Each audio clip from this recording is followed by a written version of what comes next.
Hello, everybody. Happy New Year. It's been a good one so far. And I'm excited to share chapter 6 with you guys from the upcoming book of hospice stories, Eyes to See the Wind. This chapter is called Shadow of the Pine. And thank you for everyone who's supporting on Patreon. It's been great to kind of touch base on each chapter without it getting lost in the algorithm. So if you'd like to help support this upcoming book, that I'm hoping will be very insightful and inspiring for all, please visit patreon.com/Ian McCarter. All right, here we go. Shadow of the Pine, first draft. Would you look at that pine, standing tall in the middle of the town? When he makes that shade, we all come round. 'Cause it sure gets hot out here between the summer and the sun, getting so we be sweating like bullets from a gun. But it ain't so bad, no, we'll be doing just fine, 'cause we got it made when we got the shade of the shadow of the pine. I drove further out into the desert than I ever had before. Little did I know that this journey would bring an amazing gift, a towering example so brave it would stand in my memory as a brilliant symbol for years to come. Driving through expanses of flat, scorched earth sprinkled with junipers and desert brush, I remembered the panicked voice of the woman who called earlier on the phone, calling the hospice line. I don't know what to do. My brother is in so much pain. We aren't denying the inevitable anymore. He's dying, and we need help. Further and further I drove until the desert stretched out beyond sight in all directions. It was hot out here, too. Really hot. I arrived at the house where this dying man lived, stepped out of the car and onto cracked concrete and peered around the side of the house. I yelled out, "Hello, hospice nurse here. Come on inside." I heard the family call me into the garage. It was a quintessential man cave, a makeshift lounge with fans blasting, with several people sitting around cooling off in shorts and sandals.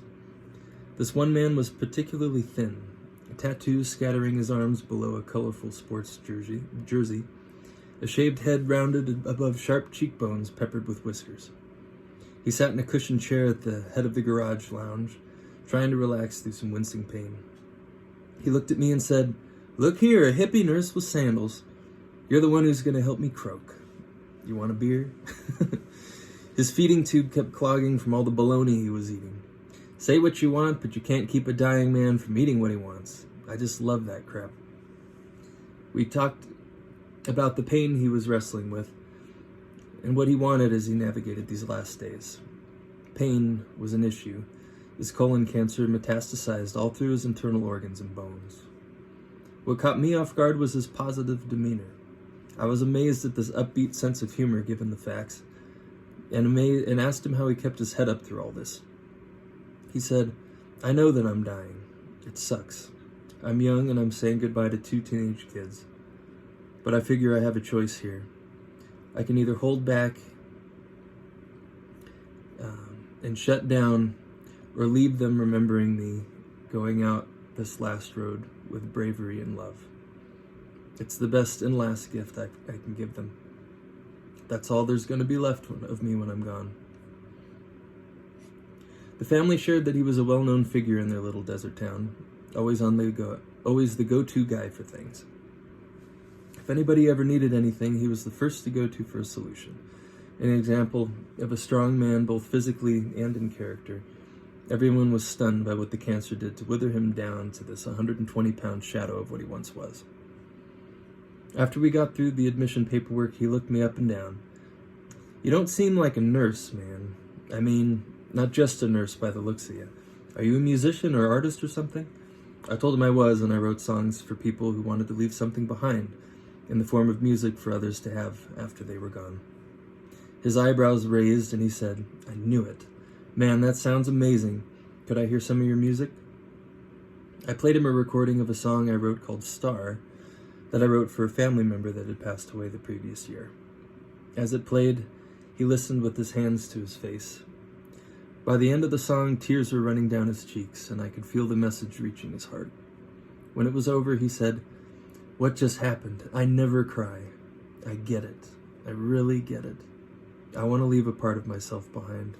How can I become a song?" I told him, "If that's your desire, then so you shall be." And over the coming months, I watched him decline steadily. and how he kept a ready joke in hand to diffuse a grim moment, or a smile to remind his family to embrace the moment fully.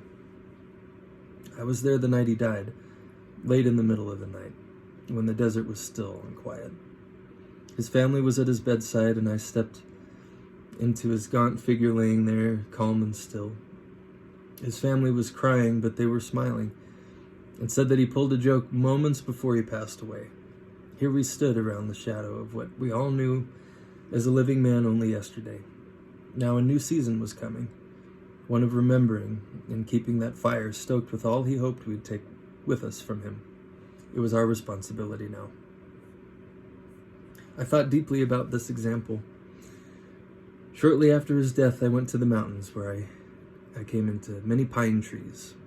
His family said that he had played the song Star as he prepared to pass away, and that they requested that I prepared his wish to become a song for his memorial.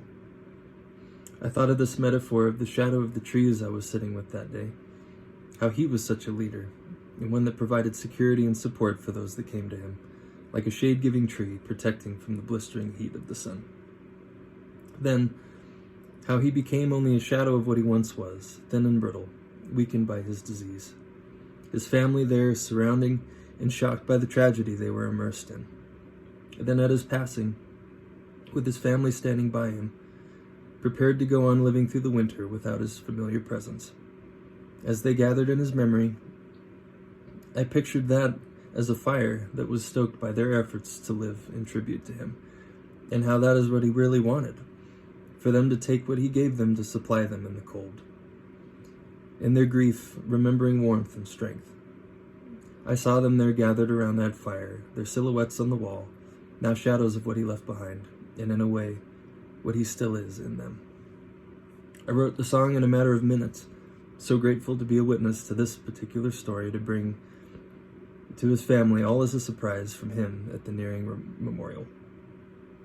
Returning to that patch of town out in the desert, we gathered underneath a tall pine tree.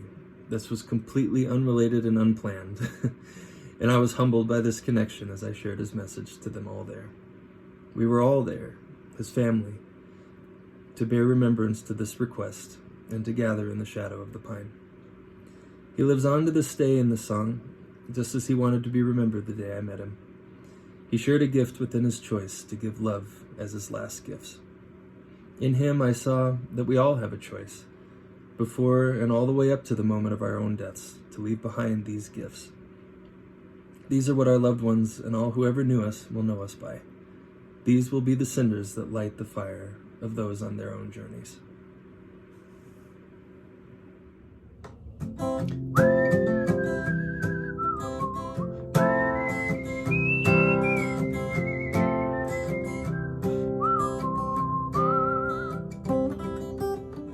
Would you look at that pine standing tall in the middle of the town? When it makes that shade, they all come round. 'Cause it sure gets hot out here between the summer and the sun. Getting so we be sweating like bullets from a gun. But it ain't so bad, no, we'll be doing just fine. 'Cause we got it made when we got the shade of the shadow of a pine.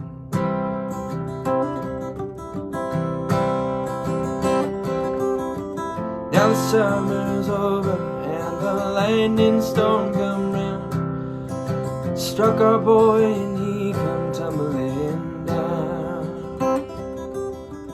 Well, the bigger they are then, I guess the harder they fall. Sitting on top of his trunk, we feel so small. Well, it's all that's left, and you can bet we'll cry, thinking about the days when we had the shade of the shadow of a pine.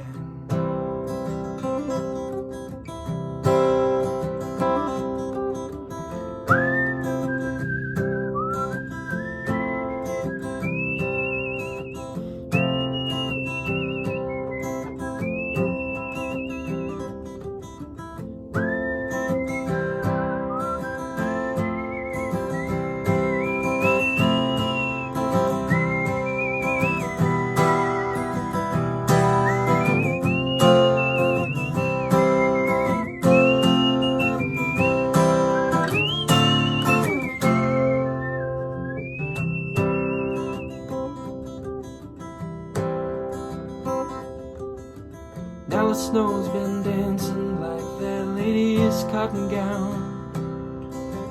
Lord, you know it's cold and there ain't much sound. Help me get this fire burning so the light is warm and wide. Silhouette of the wood that burns inside. Now we all come around with love and a little bit of wine. We don't got the shade, but we got it made in the shadow of the pine. We don't got the shade, but we got it made in the shadow of the pine. We don't got the shade, but we got it made in the shadow of the pine.